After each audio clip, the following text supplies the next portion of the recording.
Explaining the allure of the automotive world to outsiders can be challenging. A mechanic's haven is a harmonious blend of sounds, with parts clicking into place, ratchets spinning, and engines roaring back to life with skilled hands. The aroma of oil, the sensation of cold, hard metal, and the gratification of resolving an issue and reviving a vehicle all contribute to the experience. These elements were what initially attracted me and kept me going, despite working in a less-than-ideal environment. The opening chapter of my journey began in an unremarkable automotive repair shop, the type of establishment that one might overlook while driving by. However, behind those walls, a dramatic saga unfolded, with underpaid and underappreciated mechanics cast as the heroes and the villain. The proprietor of the two shops was an odious figure who cast a pall over the otherwise fulfilling work we performed. He was a contemporary tyrant, a despot whose realm consisted of the two garages he ruled over.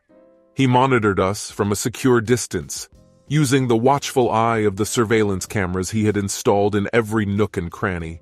He was not one to soil his hands with the grime of engines. He favored the antiseptic coziness of his isolated abode, where he could assess, evaluate, and criticize us without restraint. His all-seeing eyes, the surveillance cameras, subjected us to constant surveillance, recording our every action, every pause we took, and every task we completed. It was akin to living in a dystopian society, where our every move was monitored and analyzed from the comfort of his residence. The ambiance was perpetually strained, with every mechanic cognizant that a single mistake could trigger a deluge of criticism and unjust penalties. I labored under his regime, striving to derive contentment from the work itself while enduring the heartless machinations of the puppet master, all the while being monitored by the owner's watchful eye. Life in the automotive shop was anything but simple. The oppressive regime that enveloped our days was impossible to evade. Every instant of our labor was scrutinized, with every deed scrutinized and evaluated by the individual who observed us from his cozy, disengaged position. The mechanic's mission was simple: fix autos, maintain the garage, and satisfy the clientele. However, under our proprietor's governance, it transformed into a delicate dance of sidestepping undue criticism and severe rebukes. A brief break for a cigarette, a fleeting diversion from the ceaseless sweeping of the garage floor, or even a momentary hint of idleness was sufficient to trigger alarm. Our puppet master, always alert, always watchful, would instantly seize on any perceived lapse in our commitment. The phone would ring, and his voice would reverberate through the receiver, chastising us for our supposed indolence. And if that wasn't enough to dampen our spirits, occasionally he would make an unanticipated appearance, savoring the opportunity to scold us face to face. Every visit was a spectacle, a dramatic exhibition staged by the tyrant. He would barge into the garage, his countenance contorted with both pleasure and fury, searching for justification to rebuke us. The atmosphere would become oppressive, the routine hum of the garage silenced by his bellowing voice. He was a master at perverting harmless situations into grounds for discipline. Customer discontent was not an opening for improvement, but rather an opportunity to blame the mechanics entirely. A sluggish day was not an outcome of a smaller customer base, but rather an indication of our insufficient commitment.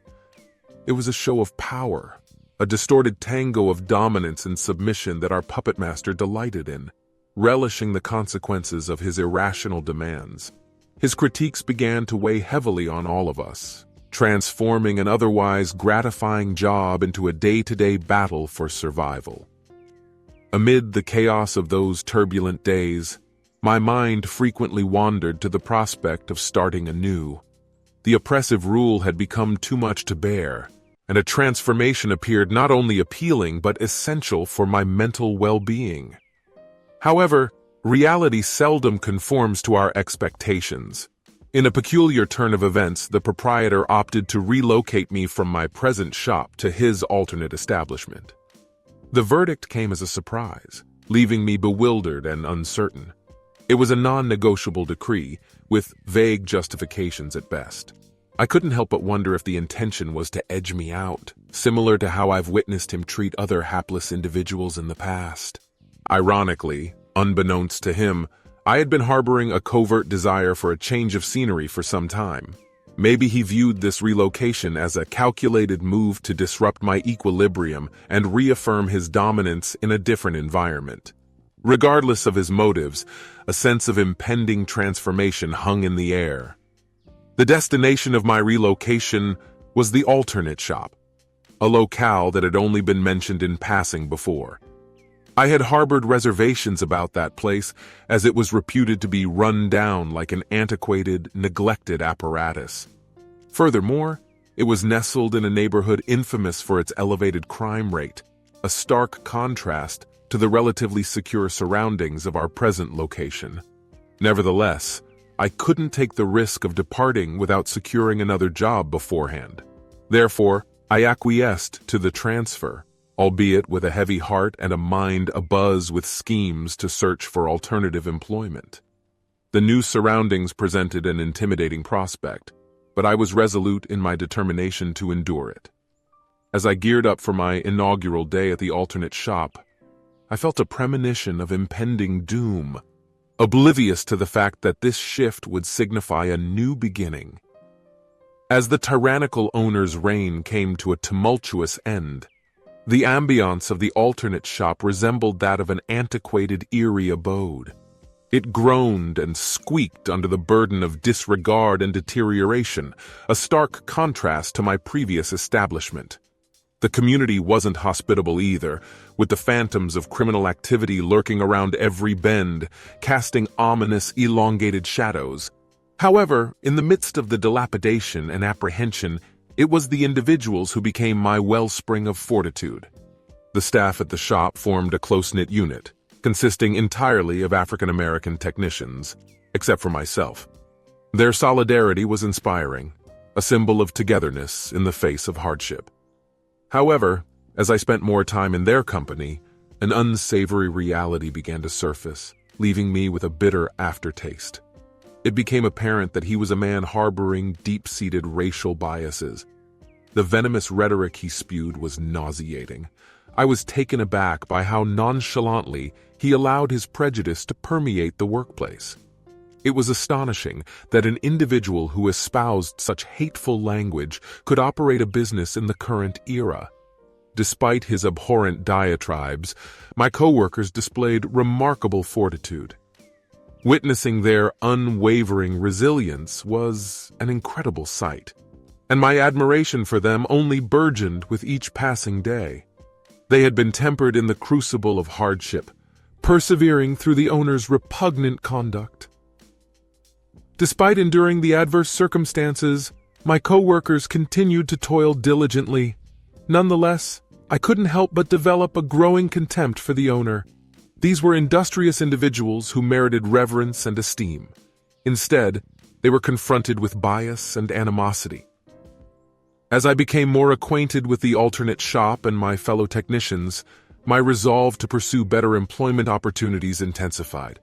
Nevertheless, unbeknownst to me at the time, my presence there served as a catalyst for much-needed transformation as the days progressed. The situation at the alternate shop persisted in being oppressive, inequitable, and rife with racial epithets. Every time the owner visited, he brought with him his venomous remarks and belittling demeanor. He would frequently send employees home without compensation, solely for his perverse amusement. His abhorrent conduct was burdensome for everyone, including myself, amidst this environment. I was occupied with job hunting, preparing to abandon the floundering vessel. Fortunately, I was fortunate enough to secure another job offer, a lifeline that held the prospect of liberation from this oppressive atmosphere. However, as I readied myself to depart, I was overcome with a surge of indignation and remorse. How could I abandon my coworkers in such a noxious workplace under the dominion of a man who treated them with such contempt? I perceived a moral duty to confront this despotism. Consequently, I opted to tender my 2 weeks' notice to the owner, intending to depart on amicable terms, and hoping to have a civilized dialogue regarding my exit. However, as anticipated, my endeavor to extend professional courtesy was met with an outburst of irrational fury. He lost his temper. The act of coercing me to clock out and dismissing 2 fellow technicians for their support was the final straw. It was the tipping point that made me realize leaving alone would not suffice. I needed to take a stand, not only for myself but for my colleagues who were still under the owner's oppressive rule. The time had come to restore justice to a place that had been devoid of it for far too long. With renewed determination, I was ready to fight for what was right. After much consideration, I made the decision to bring the owner's reprehensible actions to light. With the backing of my co-workers, I filed a formal complaint with the Department of Labor, providing detailed documentation of the events that had transpired. Little did I know that this action would set off a chain of events that would rock the very core of the owner's oppressive regime. The Department of Labor acted swiftly, wasting no time in launching an investigation into our allegations within mere days. It was a glimmer of hope amidst the bleakness of our daily struggles, a step taken in the right direction. However, as a result of the investigation, the owner began to retaliate. Upon learning of my complaint, he called the shop and unleashed his wrath over the phone. I could almost envision his face turning red with fury, spewing threats and accusations with a sharp and acidic tone. His words were laced with venom, but his angry outburst only further strengthened my case. His biggest mistake, and perhaps his most significant oversight, was forgetting that the conversations over the shop's phone lines were recorded.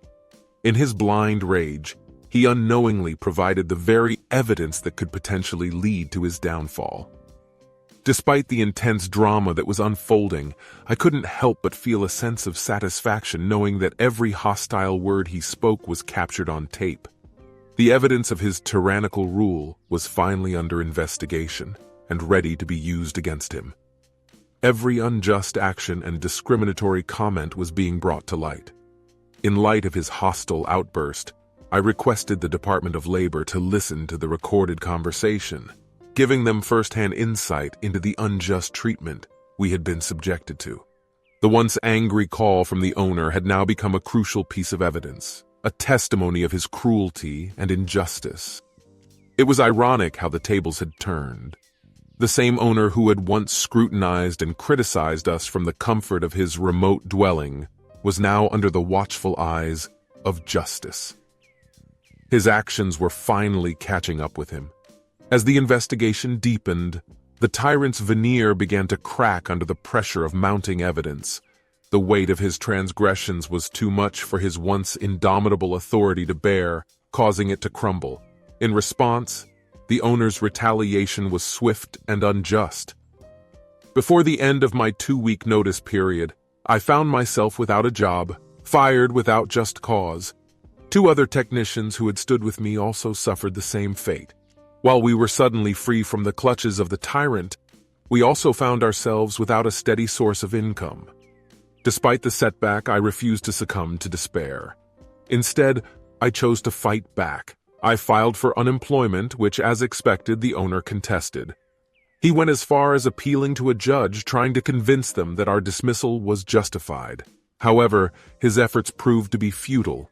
His arrogance and callousness had led him to believe that he could control the court just as he had controlled his shops, but he was gravely mistaken. After failing to appear for the hearing 3 times in a row, the judge barred the owner from filing any further appeals against me. As a result, I was granted full unemployment benefits, a victory that felt like a breath of fresh air after the suffocating months I had endured. Despite this small triumph, I knew that the battle was far from over. My colleagues and I still had to deal with the aftermath of our dismissal, but with the ongoing investigation, there was hope for a brighter future. As the mounting evidence against the owner continued to grow, we clung on to a sliver of hope. The winds were shifting, and it felt like the tyrant's reign was finally nearing its end. However, we knew we had to wait and see how the narrative would unfold. Life after the owner's tyranny was quiet, almost eerily so. The shop, once abuzz with the noise of machinery and frequent tread, was now almost silent. Silence had taken over. It had been weeks since we were let go, and then a letter from the owner appeared at my door. I was taken aback, given our previous exchange. Curiosity consumed me as I opened the letter with a hint of unease, anticipating another barrage of accusations or intimidation. However, to my surprise, I discovered an apology. The owner had seemingly had a moment of introspection, or maybe even desperation. An olive branch had been offered. The words on the page were like a rehearsed script, expressing remorse for past actions and extending an offer to reinstate me in my former position. I couldn't help but let out a chuckle at the sheer audacity of it all. After enduring months of harassment, unfair treatment, and ultimately being fired, the notion that a mere letter could erase it all was laughable. Nevertheless, the apology did signify a noteworthy change in the owner. From once brimming with arrogance and malice, Birming was now attempting to make amends. It was unclear whether he sensed his inevitable downfall, or if it was a mere ploy to discourage me from pursuing the case further. Regardless of his motives, the apology was an empty gesture that failed to undo the harm and suffering he had caused. With a renewed sense of purpose, I prepared myself for what was to come. Regarding the investigation, the owner's insincere apology served as evidence that he was beginning to feel the heat. It was clear that his once mighty kingdom was now crumbling. We were left with nothing to do but to wait for the inevitable conclusion. Each day dragged on slowly, filled with mounting anticipation. The former owner's apology had done little to alleviate my concerns or heal the wounds left by their tyrannical actions. In fact, it only served to fuel my already intense desire for justice. Then, finally, it arrived 2 months after the owner's feeble attempt at reconciliation. I received a letter from the Department of Labor, and the sight of the envelope alone sent a rush of adrenaline through me, a mix of apprehension and hope. I eagerly tore it open, my eyes quickly scanning the contents. The letter revealed that the investigation had concluded, and that the owner had been found guilty on multiple charges, ranging from racial discrimination to wage theft. A sense of immense relief flooded over me as I read the final decision. The owner had been barred from operating any shop or business within the state for several years. Victory was mine to savor. The many months of grueling hardship, countless instances of humiliation, and bitter experiences had all culminated in this moment of reckoning. The owner, once a formidable figure who had lorded over 2 automotive shops, was now brought to justice. He had been brought down to his knees by the very people he had oppressed. And while I relished in my satisfaction, my thoughts turned to my former colleagues, the ones who had stood by my side, who had endured the struggle, and who had dared to stand up against his tyranny. They too had played an integral role in securing this victory. The man who once held our livelihoods in his hands was no longer a threat. The era of tyranny had ended, but our fight had left a profound impact. It had shown us the power of resilience, of unity, and the importance of standing up against injustice. The reckoning was not just the owners, but ours as well. The echoes of victory reverberated long after the letter had been put aside. A sense of peacefulness enveloped me, replacing the months of stress and indignity I had endured. The tyrant had been defeated. My thoughts turned to my fellow technicians who had lost their jobs and whose families were now struggling to make ends meet. The victory was bittersweet indeed. My fellow technicians, like myself, were caught in the aftermath, left to pick up the pieces and move forward. In the weeks that followed, I found myself reflecting on the entire ordeal. The hardships we had experienced had not only brought us closer together, but had also strengthened our resolve to stand against injustice. I felt a strange sense of gratitude for all of the flaws that the tyrant had exposed in our workplace. Inadvertently, he had taught us the importance of solidarity. With the power of fortitude coursing through my veins, I fearlessly traversed my uncharted career path, clutching tightly onto the invaluable teachings I had acquired. As I embarked on this journey, I found solace in the fact that the tyrannical rule of the former proprietor had been brought to an abrupt halt, his transgressions laid bare and rightfully penalized.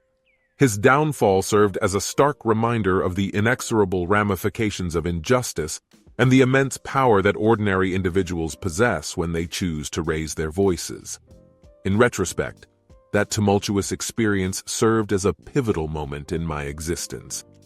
This life-altering experience instilled within me the unshakable belief that even when confronted with hardship, advocating for justice could yield transformative results.